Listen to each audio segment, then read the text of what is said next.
All right. Yes. Hey guys, welcome, welcome, welcome. If you came here for the 12 step to building a scalable business, you are in the right place. And as we've been saying, if you are joining us now, you're just hopping on for the first time, go ahead and open up your chat window, give yourself a shout out, let us know who you are, where you're from, and you never know, you might just get a referral out of it. Crazier things have happened. So without further ado, guys, my name is Jake. I am the founder of The Locker Room, and we had a date with each other at 1 o'clock. Here we are, and let's get this bad boy started and have some fun together over the next hour. What do you say? Awesome, awesome, awesome. Keep blowing up that chat window, guys. Thank you, thank you. So for those of you who may or may not know me or know of The Locker Room, real quick, we are a real estate coaching and training company. We like to often refer to ourselves as the all-inclusive real estate coaching and training company. And the reason I say that is, should you ever need services that we offer through coaching, digital products, memberships, things of that nature, we like to say that everything is included plus the kitchen sink.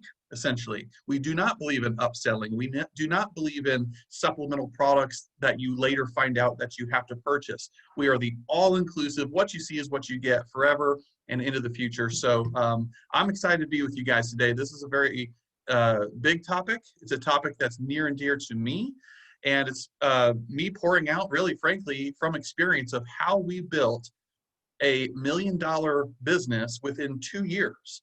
And I don't say that to gloat at all, because what you're going to learn today is nobody succeeds alone.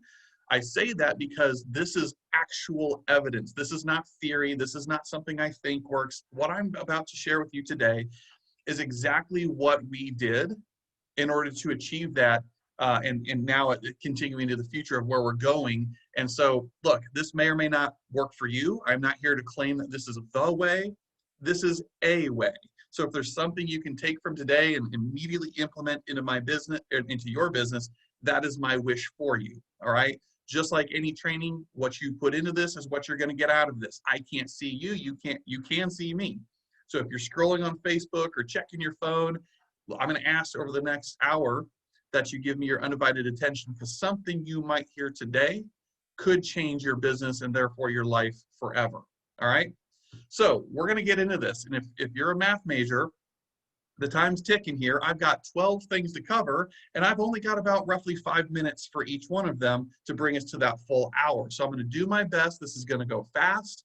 There's a lot of these I could elaborate on a heck of a lot more than I will. And that's just it, that if you want more information, you want to connect with us offline, explore some of what we offer, go to tlrnation.com. All right, go to tlrnation.com. You can poke around in there. And if you have any questions, shoot us an email. We'd love to connect with you guys offline. All right. So other than that, let's dive in. I'm going to share my screen, guys. So let me get this set up for us here. Bada bing, bada boom. And can you guys tell me in the chat window if you can see my screen? That would be amazing. Just somebody let me know. Boom, I got you. I can see it in the chat. Oops. All right, perfect. Let me get this back up then. All right, shall we? So, as I said, the 12 steps to building a scalable business. This is me sharing after documenting our journey, and odds are you guys can take something, if not the whole thing, away too for your business. So let's get going. Now, many of you have seen this before, especially if you've attended any of our trainings in the past. I'm just flashing this up on the screen as a reminder. Now, does anybody know where this is from? Type in the chat window if you know where this is from. Well, I'll go ahead and give you the answer just in case you don't know. It's Robert Kiyosaki. Right? He wrote the Rich Dad, Poor Dad book. He also wrote the Cash Flow Quadrant, and that's where this is taken from. So I want you guys to understand what we're talking about today is the 12 steps to build, keyword, a scalable business. Where are you in these quadrants right now?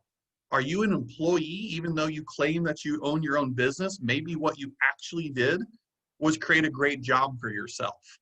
Right? And if you need help with that, I would strongly encourage you to check out the E-Myth Revisited book.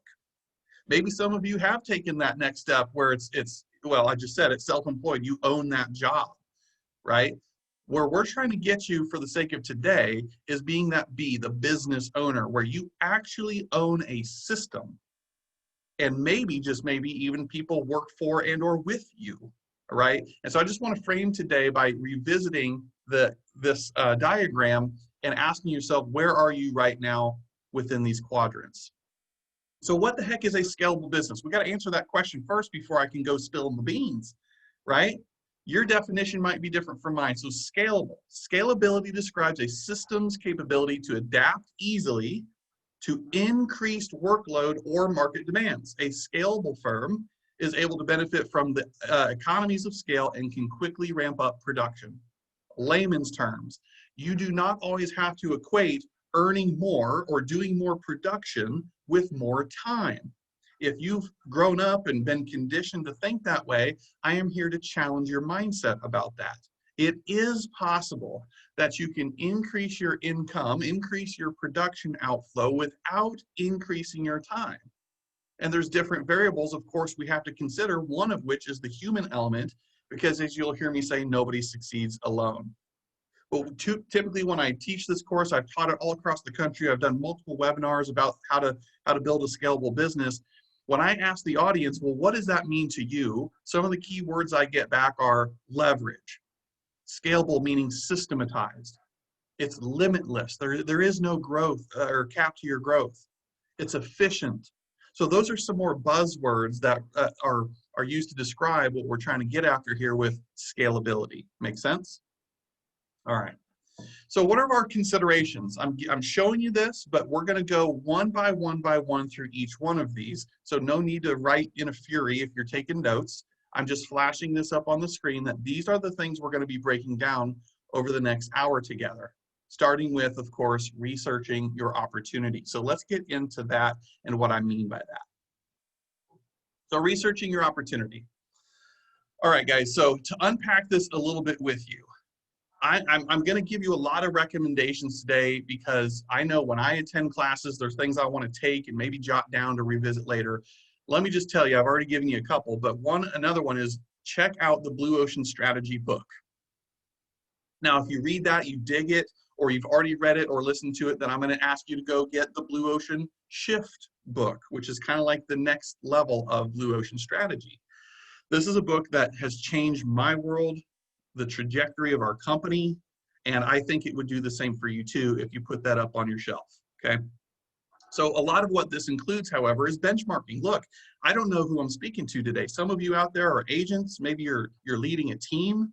A lot of you are probably coaches, broker owners. We've got a good mix of people on here. So anything I say today, filter it of how it applies to you. But when I'm talking about researching the opportunity, specifically benchmarking, I'm going to first find who are the people excelling at a high level doing what I aspire to do.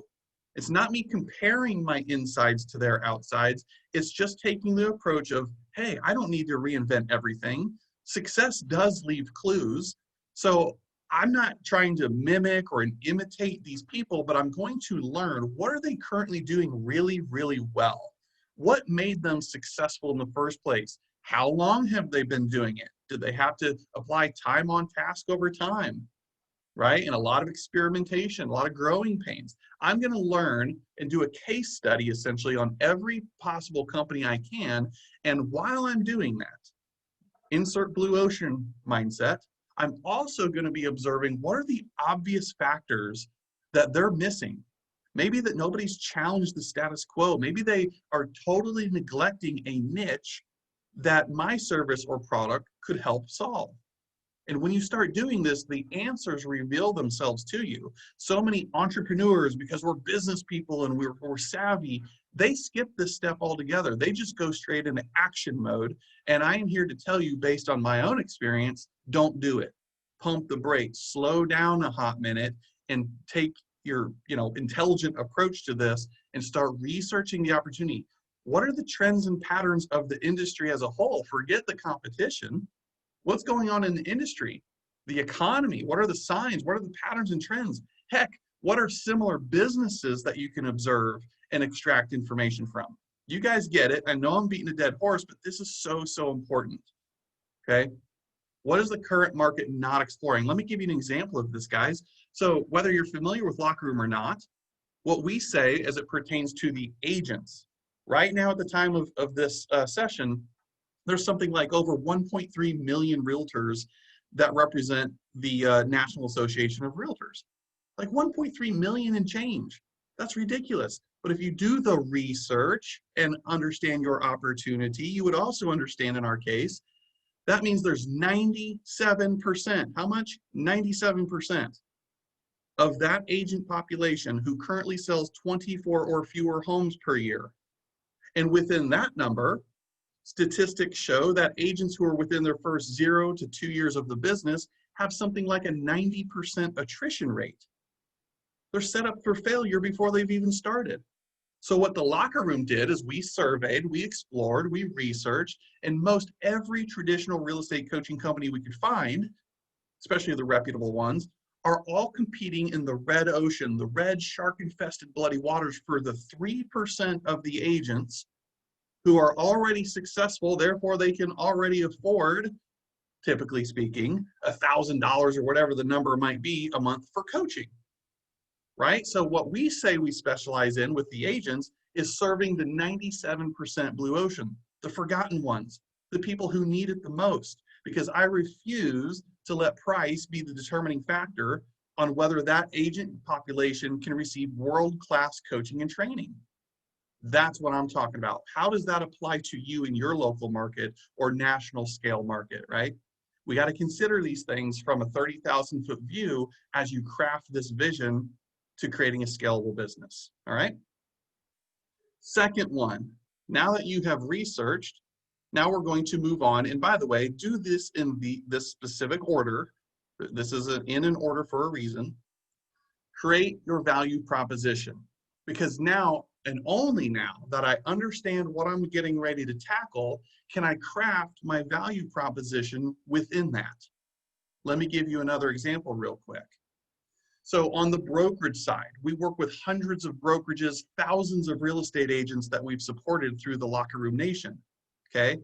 And so if we look at the brokerage side specifically, our value proposition is that we are the all-inclusive real estate coaching and training company. That's one of them.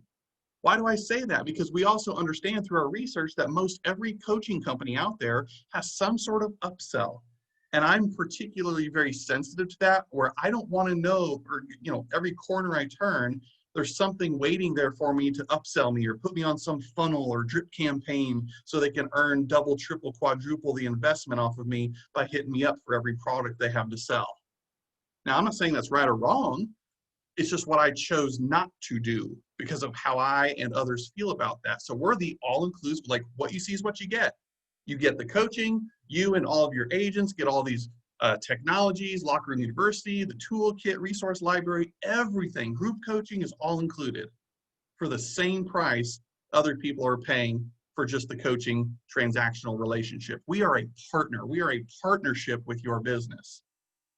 That's an example of our unique value proposition. So let me ask you, what right now is attracting people to you?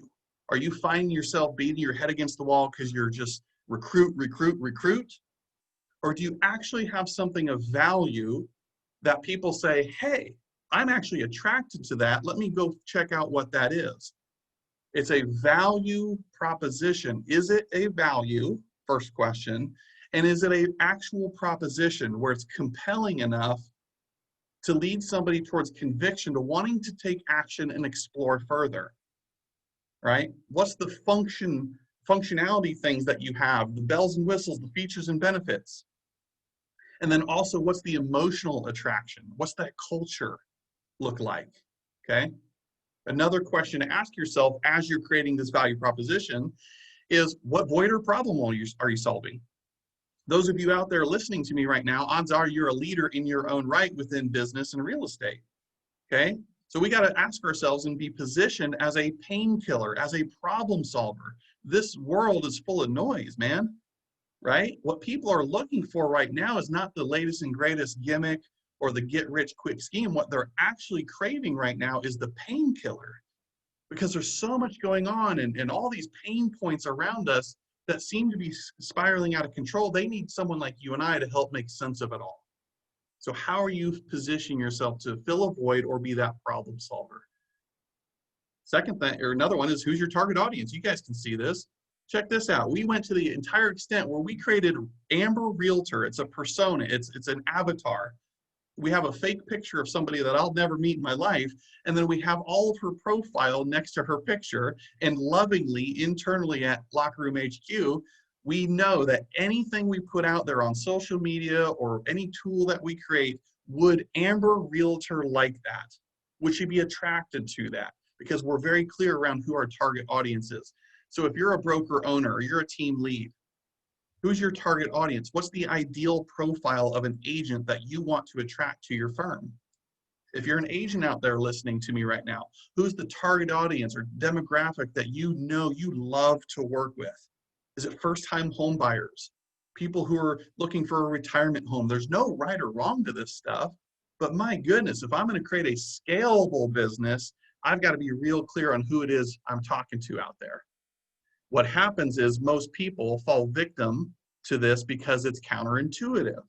They feel like they have to be everything to everyone everywhere because, well, I don't want to limit myself to just one. Man, I'm telling you right now, write this down. You have to first get small before you can get big. It's counterintuitive, I understand that, but you've got to get very, very small first before you get big. Most people try to get big and go big, and they never get off the ground in the first place. They're trying to be too many things to too many people. Find your audience, make sure it aligns with your experience, your passion, all the things, and then go to work on that. The rest will take care of itself. Okay? Let's move on. By the way, you guys doing okay out there? Blow up the chat window. If you're getting things from this, I want to hear from you, and let me know, because I feed off of your energy. If you haven't ever talked into a little camera before, it's weird. You got to entertain yourself. So let me hear from you guys. Thank you so much. I see you. Okay. Number 3, and again, we're going in order. What are we talking about today? The 12 steps to building a scalable business. This is a model. This is not a menu. I'm giving you the ingredients, and it's your job to mix them in order. Otherwise, the cake's not going to turn out the right way. Don't skip. Number 3, I want you to define your mission, vision, values, beliefs. Okay? This is critical. Notice, I haven't even gotten into any tactical stuff yet. Some of you probably came on here today saying, ooh, give me the secret sauce.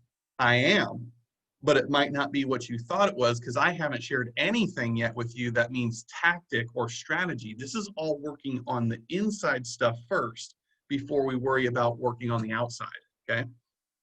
So here, do you have clarity around these items, the mission, vision, values, beliefs? Do you know what you stand for? Do you know what you're unapologetic about? What are you willing to fight for? These are big questions, guys, and here's why.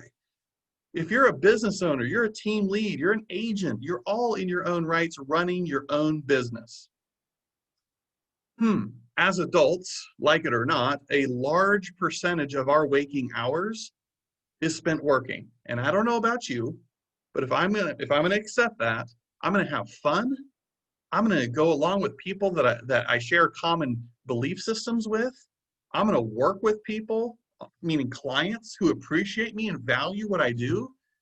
And what this does, it gives you a little swagger in your step, a little pep in the step. Because now, as we compound one over the other, clarity begins happening. The fog begins to lift, that you say, you know what? I can kind of push my shoulders back a little bit. I'm not meant to work with everybody, and everybody's not meant to work with me, and that's okay.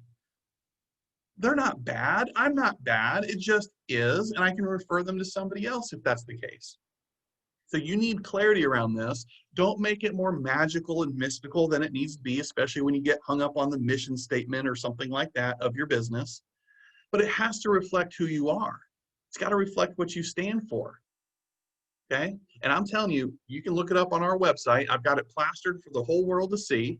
The Locker Room's mission, vision, values, beliefs. Okay? And it's right there. And I'm telling you, when I wrote that, Locker Room was still an idea. It wasn't even a thing yet. But till this day, no joke, I refer back to that thing. Why? Because it's my compass. I wrote that in the most purest form of myself. I was not influenced by money, recognition, growth, all the things that we may obsess about. It was just a normal dude with a big vision wanting to impact a lot of people. So when I created my mission, vision, values, and beliefs, I knew I was speaking to my soul. Didn't have a clue if it was going to actually manifest into anything, but damn it, I was going to go down trying. Okay. And that's got to be what you do too. Maybe right now you're in a position where you've sacrificed some of your standards. You've sacrificed some of your belief systems only at the expense of growth. Or, hey, I recruited that agent who's got a horse crap reputation, but man, do they do big business. Well, how's that probably working out for you? You've got to get aligned, ladies and gentlemen. If you've ever put your hand underwater in a swimming pool or something and go like this, take your two hands and put them together, if you can see me, my fingers and my whole hands are aligned, and then you go back and forth in the water. It's pretty easy, right? But if I go like this and I cross my hands and then do the same thing, it's not so easy. There's more friction. There's more resistance because things are out of alignment. When I'm in alignment, things happen to run a little bit smoother, a little bit easier. Make sense? That's what I'm talking about here. What is your compass? What are the things that you look for? I have used my personal one when it comes to hiring people. I have used it when coming to big decisions for the business. Does this align with our belief system? And so on and so forth. This is a living, breathing document, okay? But it helps you define what is your culture? What does it mean to be a part of your organization? People want to be a part of something bigger than themselves. So give them something to identify with. This isn't just a club or a cool kids hangout place. No, this is a culture, and here's what that means when you become a part of XYZ Realty. If you can't define that, note this one, you got some work to do, and we would be happy to help you do it. We've got exercises and tools galore to help with everything I'm talking about today. All right, let's keep going forward. Hope you guys are doing good out there. Here we go. Next one. Now that we've researched the opportunity, right? We've built our unique value proposition. We've done all these things up to this point. Now, and only now, can I then decide on what am I building my services or my offering map around? In other words, this is the stuff, you guys. What is your splits? What is your cap? Or maybe you're a flat fee transaction company. This is the list of stuff, basically, I'm trying to dumb it down, that people get when they join you. What services do you provide? Are some on the house? Is it all a la carte? Because once you understand who your audience is and what they may be attracted to and what their pain points are, now you can fill in the gaps and be that solution provider that we talked about earlier by building your services or offering map, okay? Make sense? So what can somebody expect to achieve, receive, culture, all those things when they align with you, and what additional opportunities or value items exist beyond the traditional models? Something to get you thinking outside the box. Now that's where we come into play. Again, shameless plug, but if you're a broker owner or a team, something that may make you unique from anybody else in your local market is the fact that you partner with Locker Room and all the things and value items that come along with that, right? So that's a pretty straightforward one. I'm going to keep going. Now this one's interesting for those of you math majors, mathletes out there. This could be where you get tripped up. Have no fear. Don't let this intimidate you, okay? It's creating a pro forma. Who out there knows what a pro forma is? I know you guys do. You're smart people. Yes, it is basically just a projection. It's a rough idea of your revenue compared to expenses. And don't get me started, because I think part of the reason why so many agents fail or get out of this business is A, they didn't have right expectations going into it because the bar of entry is so low for an agent to become licensed. And or B, they became a victim in some ways of their own success, right? They didn't know how to budget properly. They didn't put away taxes because they're used to that being automatically deducted from their paychecks, so on and so forth. If you do a pro forma the correct way and have a conservative, realistic sense of projection of income over the next 12 months and what associated costs or increases of costs would go along with that, you can get a pretty scary, accurate picture of what you're looking at. And then the question becomes, well, if all of that goes according to plan, am I happy with that number? Am I even profitable?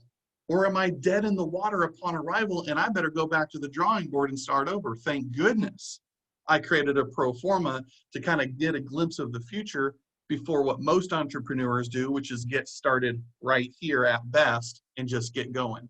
They don't do everything we've talked about up to this point. And I'm telling you, humble, not so humble brag, when I did this with the locker room that first year, month by month by month, I mean, I put an insane amount of thought and time and attention to this. I was within 1 percentage point every month of that entire 12-month year. And that's hard to do because you don't know what you don't know. You have no idea how the growth and the income and expenses are going to actually shake out because I'm not a CPA. And I was either really, really lucky, which is probably the case, or thank God I actually spent the time and researched and gave it the time it deserved to have that close of a projection every single month. It was awesome. Okay. So what do you need to consider? Who do you need to hire along the way? Is there a technology that, hey, once we hit this certain level of growth, I need to go add on this technology to systematize things, whether it be a CRM or whatever? You've got to kind of put your crystal ball on. And again, with the help of a coach, any one of us as your growth partners, we do this. This is what we do for a living. We help you go through this stuff. Okay. So that's that. Create a pro forma. The next one is developing a game plan. What do I mean by that? Well, sometimes the word business plan can really intimidate people. So we've just said develop a game plan instead. How about that? My question is, what are your goals? And some of this may seem elementary, but I've learned not to take it for granted because even some of the most successful broker owners and teams that I have personally worked with, they don't have a database. They don't have no idea what goals or leading and lagging indicators they're even going for. They just tripped and falled over success, not taking anything away from them because they're wildly successful. But could you imagine what we could do if we actually increased the intentionality? We started tracking and driving towards key metrics instead of just kind of letting your natural behavior style lead the way. Keep in mind, I'm going to pause you right here at this moment if you're still with me. We said this is building a scalable business. Wouldn't it be nice if you could wake up every January 1st and not have to scratch your head and say, now, how are we going to do that again? Oh my God, we finished the year, a new year's begun. How are we going to duplicate that success over and over?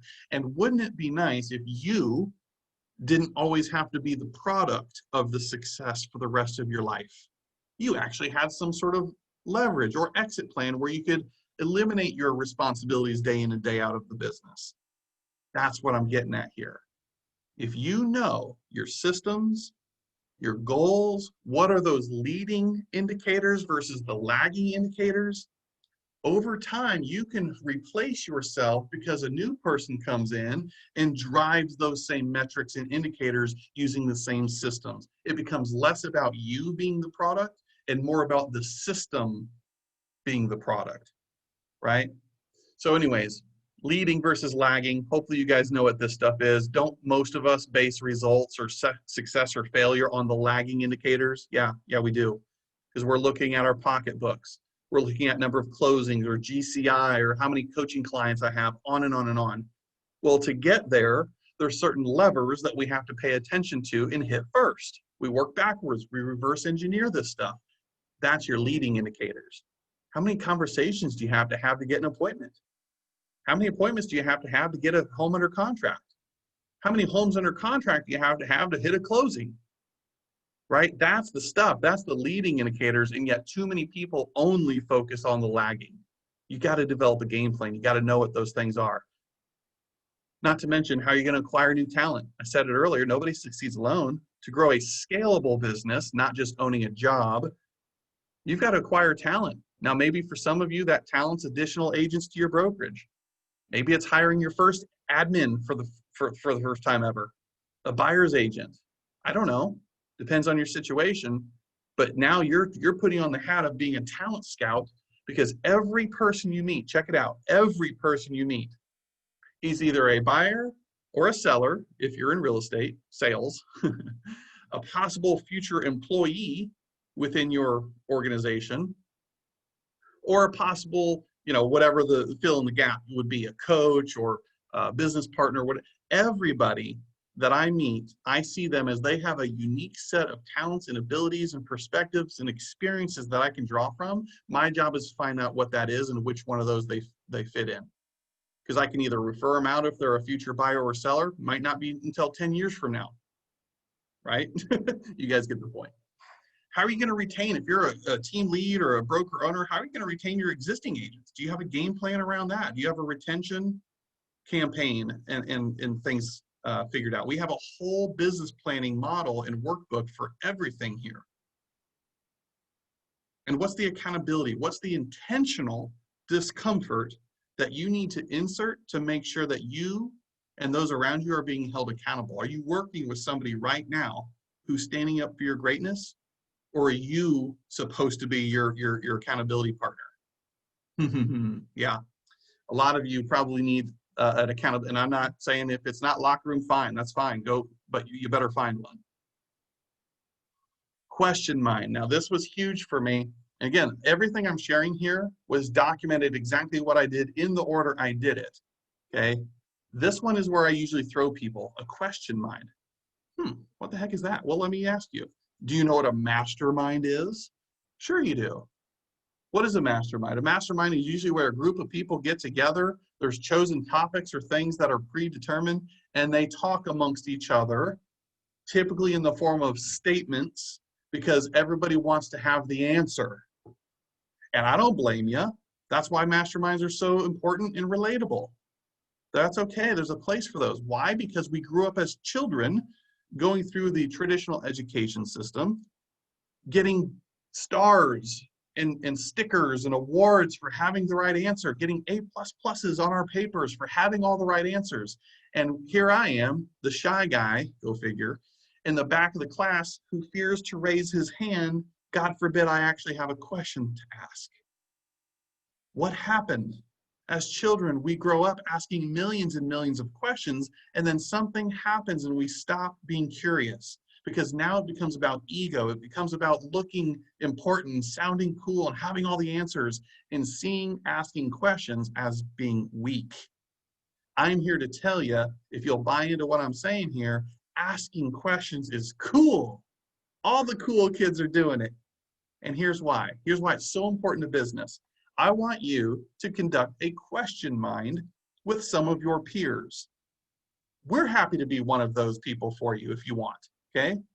Form a little group of people or a big group of people and do a question mind where the rules of the game are we cannot speak in the form of answers or statements.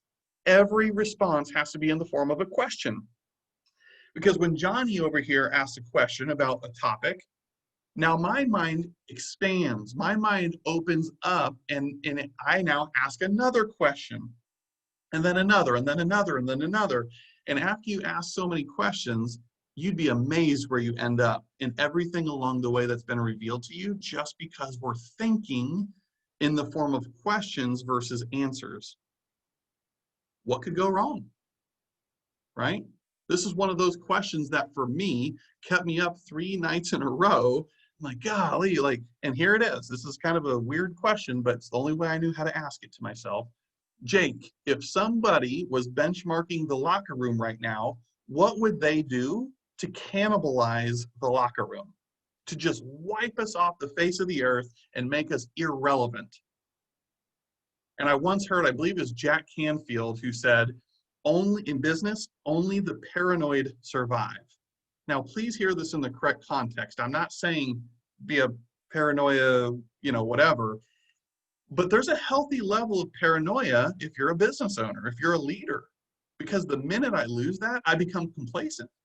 So I'm always asking myself what if kind of questions, because I never want to sit still. I never want to be idle. There's always something more in the tank. I can always show up a little bit bigger for the people I'm here to serve on earth, right? Unless you've got a direct line to the man upstairs that I don't know about, none of us know what our true potential is. But man, it's fun along the way to appreciate that journey, trying to find out, okay? So what have you not thought about yet? What have you not asked enough questions around? Who's to say it has to be a certain way because that's what all of your other competitors are doing? Man, be weird. One of my claim to fames is, I believe one of the quickest paths to success, whatever that means, is observing what the masses are doing and doing the exact opposite. After all, only dead fish swim with the current. There's nothing wrong with being a disruptor, going against the grain a little bit, being a little weird, having people say, what are they doing? That's weird. Good. Because you know what? Whether it works or not, at least I've won the mind share. I'm in your brain. You're thinking about me. You're talking about me. I'm okay with that, right? All right. And then KISS. Guys, man, two more things on this real quick. Sorry. KISS is not, in this context, keep it simple, stupid. Okay. What I mean by that is K represents what is it that I need to keep doing? What do you need to keep doing? What if we asked ourselves that every month, every week, heck, every day? What is it that you need to keep doing right now? Second question, what do you need to be more intentional about? That's the I. What do you need to be more intentional about? You just need to turn it up one extra degree, and then that might change or get you through that next level of growth that you're looking for. The first S represents what do you need to stop doing right now? Cut your losses. Be honest with yourself. It's not working. What do you need to stop doing? For some of you, that could just be as simple as procrastinating. And then lastly, the final S represents what do you need to start doing right now? What do you need to start doing? You know, I know it. You're hiding from the truth. You're putting on a front, wanting people to believe you're doing it, but the truth is behind the scenes, you're not. You're not. For a lot of agents, especially if that's lead generation, you want your coach or your leader, or whoever, to believe you're doing it. You're not. What do you need to start doing? The last thing I'll say here on this one's very passionate to me about question minds, because we don't ask enough questions, guys, as adults. What if you had a little, see what I just did? What if? Yeah.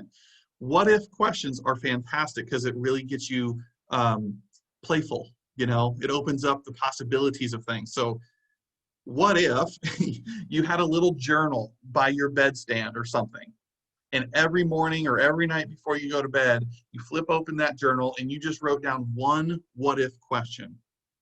Don't stop there if you want to keep going. Well, what if you did that? What might you discover along the way that you hadn't thought of yet? We have that childlike heart, man. We got to bring that out and be playful again and let that spirit of a child who questions everything show up, because it's still in you, but somewhere along the way we were told to kind of be quiet and don't ask questions. It's a weakness if you ask questions. Forget that. If I'm a bad leader because I ask questions, fine. I think it was Jack Welch who said something to the effect of, you know, the best leaders are actually the ones who enter the room and have the most questions. It's not the ones who have all the answers. So there's that for you, okay? Let's keep moving here. The next one after doing a question mind is building your opportunity map. Now, I'm one of those guys who's, you know, no offense, but I'm not a corporate America kind of dude. I'm pretty sensitive to that. So this could otherwise be called build your organizational chart. You've got the spider web and, you know, here's you and everybody down the line. That's fine. That's what I'm talking about here. Build your opportunity map. I just choose to call it that instead of building your org chart. So what does that world look like?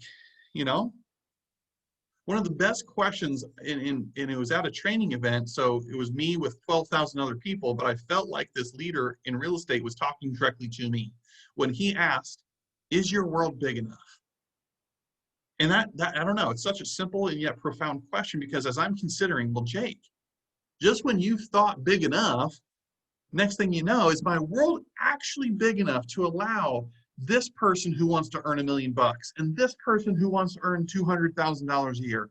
Is my world actually big enough to allow people like that to coexist inside of it? Or am I so wrapped up in myself, because after all, I'm supposed to be the know-it-all, that I only attract people who are less knowledgeable, less experienced than me, because I want to be the one that's seen as knowing it all? Some of us have to get the heck out of our own way. And stop asking, do I have to know more than them? Or is it more about my vision? Is my vision big enough for them? It's not about knowing more. It's about creating a space that a lot of people at very, very high levels can all win inside of your vision, inside of your bubble, okay? So what does your company right now, we're talking about building a scalable business. What does that look like in a year? 3 years, 5 years, heck, whatever, someday. What does that look like? And is it big enough to attract the people and the talent that you want to attract inside of it? Every successful person I've ever hung around and known, the word opportunity draws them like a moth to a light. They will turn their head on a swivel if they hear you or somebody mention the word opportunity.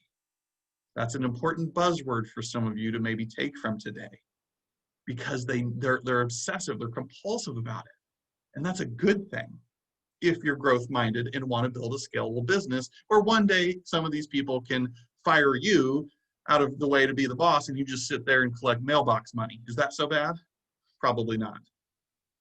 What growth milestones will trigger the need for additional leverage? We talked about that a little bit earlier on the pro forma. What are those moments that you need to consider and do your best to get in front of so you can plug that person in?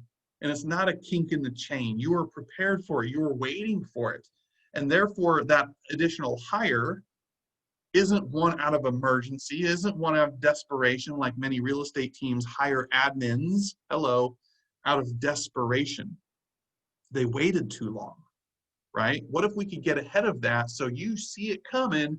Now all of a sudden I'm building my bench, I'm conducting interviews, I made a job offer, I allowed enough time to train that new hire instead of just throwing them into the wolves. That's not fair. You're better than that. All we got to do is be more intentional and see it coming, and that's what we're doing here. What opportunity can you create for others?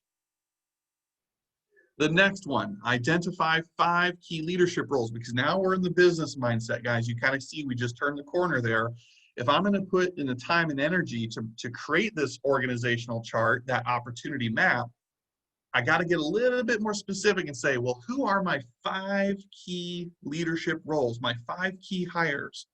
Any personal growth and development book you read will say something like, you're the average of the 5 people you associate with the most. So I take that very near and dear of who I allow into my very intimate proximity circle, because those are the people that I'm ride or die on with my future, right? There's certain people that I allow into my personal space more than others because they hold very important roles within my organization. Okay, what are those roles for you? Just put some, maybe you're listening to this right now and you never have a desire to build a big bad team. That's okay. That's okay. But at least go there, have some fun with it if nothing else. What would those roles be? Even if you have no idea right now in the foreseeable future, force yourself to go there. If you did know, what would they be? Okay. What are their primary responsibilities? Kind of essentially creating some sort of a, simplified job description. Why not? Go ahead and get in front of it. How might you hold that person accountable? If you put a person in this role, and this role, and this role, I got to first define the responsibilities, but then I've also got to define what are those 20% activities that I'm going to hold them accountable to. Even if they bomb the other 80% stuff, they still have a place in your team because they're nailing the 20% stuff. That's what we're talking about there at point number 3. Describe the ideal person. Some people find it helpful to create a narrative, right? Just type in free form a paragraph, like almost like a missing persons report. Hey, lender partner person. Hey, insurance person, right? Who do you know that fits this description? Maybe they do, maybe they don't. But if they do, the next question becomes, would you feel comfortable introducing me and making a warm introduction to that person? Because maybe, just maybe, I have an opportunity of a lifetime for them. But if you can't describe them, just like not being able to describe your ideal soulmate, then it still falls on your shoulders to get some clarity around that. Because how can I go hire somebody if I don't even know what they're going to be doing and how they're going to be held accountable? You are setting them up for failure at that point. Okay, and as it says on there, we as leaders, all of you have got to always build a bench. You're always looking out there for talent. I might not have, matter of fact, real story, happened yesterday. Somebody wrote in that I have a relationship with, basically asking in so many words, are you hiring? Unfortunately, I'm not right now, but that person has forever been on my bench. If I did have an opportunity for them, boom, it's easy. But what I did in the meantime is connect them with somebody in my close circle because he's got an opportunity perhaps for her. And I'd rather get her in our system and organization somehow versus me clinging onto it if I have a job for her in 9 months. It's not my job, right? So now I'm always building a talent bench, whether it's for me or people I'm in business with, because it's part of my duty and a responsibility to look out for them too, okay? This is important. All these are important, but this is important. Build a calendar of training and coaching. Now, again, this is where Locker Room can certainly help you. Hello. But if not, if we're not partnered together for whatever reason, that's okay, right? It's still up to you to build a calendar of training and coaching. So how are you going to develop your agents? There's kind of 3 different buckets here, right? If you have a team or project to have a team, there's several different things. Agents, that's bucket number 1. What does my training and coaching calendar look like to develop and grow the agents? Then, what does my training and coaching calendar look like to grow and develop my staff? These are 2 separate responsibilities because now you're wearing the hat of a leader. And don't miss this one. What does that calendar of training and coaching look like for you? I'm a personal growth junkie. This is near and dear to me. I really believe the minute that you stop reading or listening or pouring into yourself is the same minute you lose all privileges to lead others. I really believe that. There's too many people depending on you to constantly raise your leadership lid and think differently, apply new things. They're counting on you. Leaders are readers, as they say. So we got to look at that. What's your calendar look like? Does your calendar reflect your goals? If I try to, say you're guilty in the court of law for being a productivity warrior, would your calendar be evidence in the court of law to defend you on that? Okay. Some of us say one thing, and yet we don't slow down and take the time to build a calendar that actually supports it. It's built on quicksand because we're rushing around. After all, we're moving a million miles an hour and a bazillion responsibilities. How would I ever find time? Give me a break. Find it. Say no to something else so you can say yes to this. It's too damn important. And the person you hired, whether it's a 1099 agent or a W-2 employee, deserves it. They deserve better. You owe it to them to pour in and develop and create a productivity specific environment so they have a chance to succeed underneath your vision. Make sense? So what does a growth plan look like for you? A lot of people, again, in my proximity, I ask them to create a growth plan. Tell me what books you're reading this month. Tell me what training or convention or webinar you're attending. Hello, like this, okay? Who do you need to shadow? Who do you need to interview and pick their brain about their success journey? Just anything at all to make sure you're constantly thirsty and finding new perspectives and experiences that can benefit you. Okay. We're almost there, guys. We're doing good. Normally, by the way, this takes me like an hour and a half to 2 hours to train, so I'm really flying. All right. Establish systems and take massive action. When I was creating this, I couldn't decide, so I just coupled them together. So we're really talking about 2 things, but they're simultaneous. Establish systems. How in the world could I actually be presenting this course to you today if I didn't document my own journey? Case in point. This is a system, if you want to look at it like that.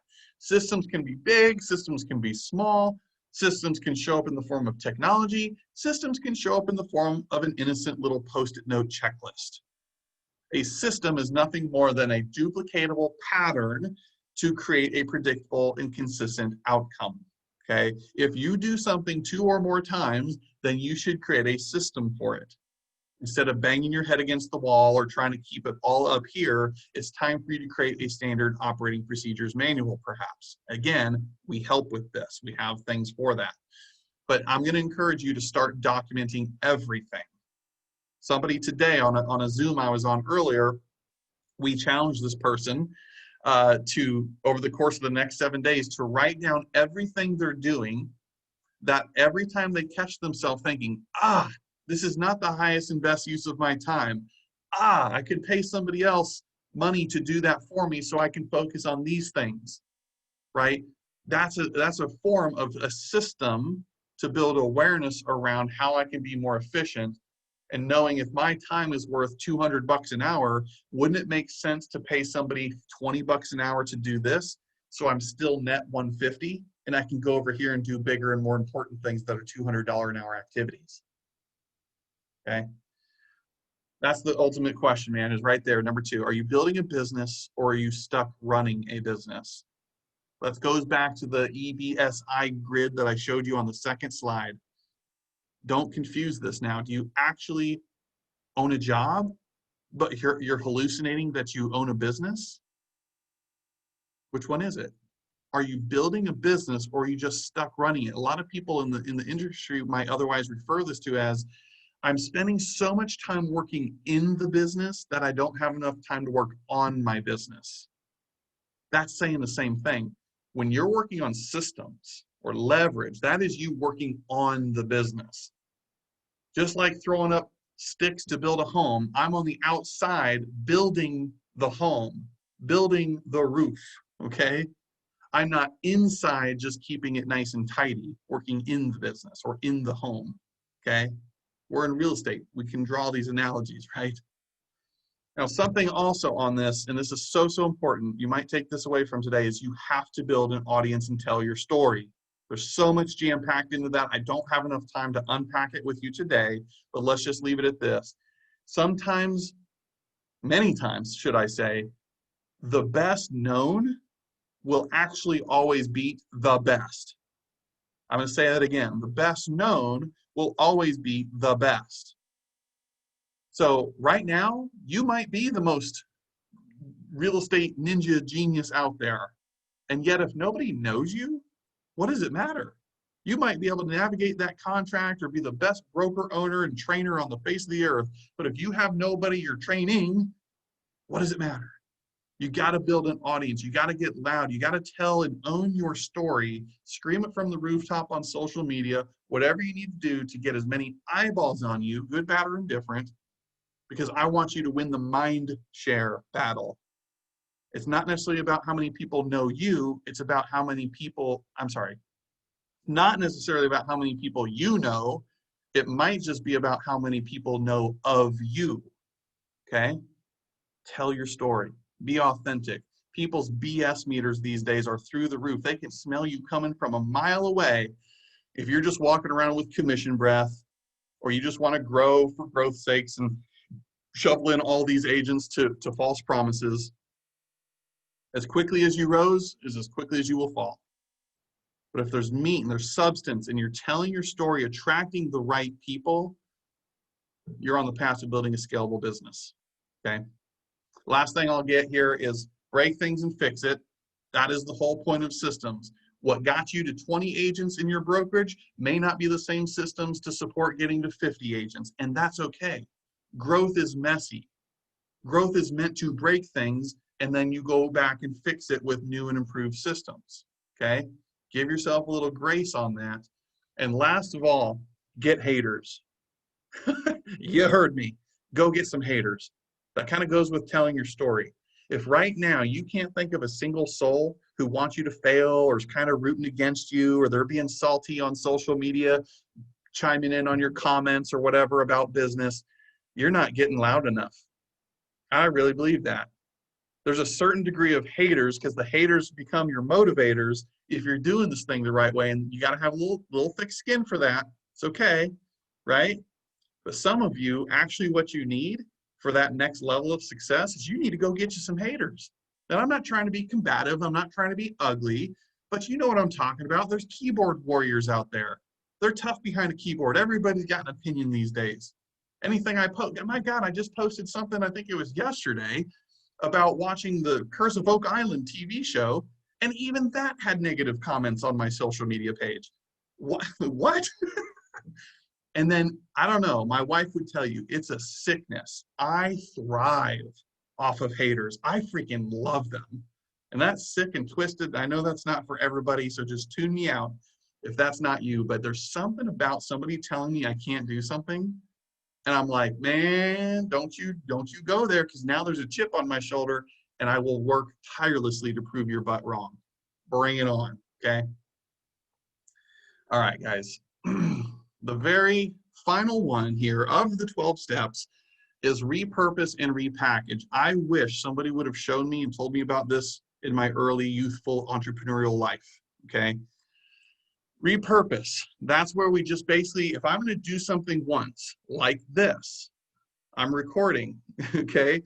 There, I might find multiple ways to repurpose this for other reasons. I might splice 30 seconds of something because I sounded like a genius for a minute and then use that as a social media post.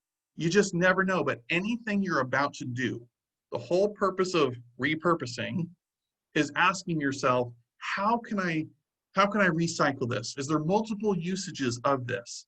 Do I need somebody sitting next to me to shadow me while I do this so I can give them a learning experience? Just pause for a second before you're about to do something that matters and ask yourself, is there a way I need to think down the road of multiple uses? If I'm going to do it once, I might as well find 5, 6 different ways I can use it again. Make sense? And that's where a lot of our Locker Room University stuff comes into play, where we record videos and do master classes and things all the time, where we record it so we can archive it. And it's good now, it's evergreen, it's good for 2 years down the road if somebody watched it again. Might as well, I'm gonna do it anyways, repurpose it. Now, repackaging is different, because just like agents, for example, who get bored or they're tired of hearing all day of how they're supposed to lead generate, it is our responsibility as leaders to find ways to make that interesting again. So, for example, a classic way to repackage something is taking what they're already doing anyways, or should be doing, make it interesting again, like a contest. The Locker Room, in our toolkit, we have 12 months worth of contests, all just plug and play, ready to go. People can grab it and implement that within their organization because it's interesting again. We trick them into doing something like the amazing prospecting race or our Halloween bingo. It's all lead generation, but for the split second, they forget that they're lead generating because they're actually having fun. There's actually a contest component to it. And that's what repackaging looks like. And I'm telling you, for a scalable business, your future self is thanking you for hitting that record button or thinking of those different ways you can use the same thing, let alone repackaging it. That's what it's all about. You don't have to be a creator of material all the time. Gary Vaynerchuk, Gary V, he believes in not creating content. He just documents what he's doing and makes content out of that. That's a classic example of what I'm talking about. So, ladies and gentlemen, I have never done this before in 1 hour. This is a record, and I've got 2 minutes to spare, okay? So this was a lot. There's usually, like I said, this is an hour and a half, 2 hour training that I do. And I just want to, first of all, say thank you, but there's so much more to unpack on every one of those. So I'm going to ask that if you want more information, go to our website, guys, give it a check. And if you want to talk to me or any one of our coaches, our growth partners out there, we would love to help you, or at least have a conversation around what that could look like. Thank you all, by the way, in the chat window. I see you blowing that up. That's very much appreciated. But in the meantime, as always, guys, thank you for pouring into yourselves. I really mean that. There could be 1,000,001 things you're doing right now with this hour of your time, and you chose to be here. And I don't take that lightly, which is why I've got to show up, because you're depending on me. All right, so thank you, thank you, thank you. We will make this available. If you guys want the replay of it, just let us know. In the meantime, go follow us on Facebook and Instagram. Check out our website. If there's anything we can ever do, holler at us, let us know. We'll see you guys next time. All right, bye-bye.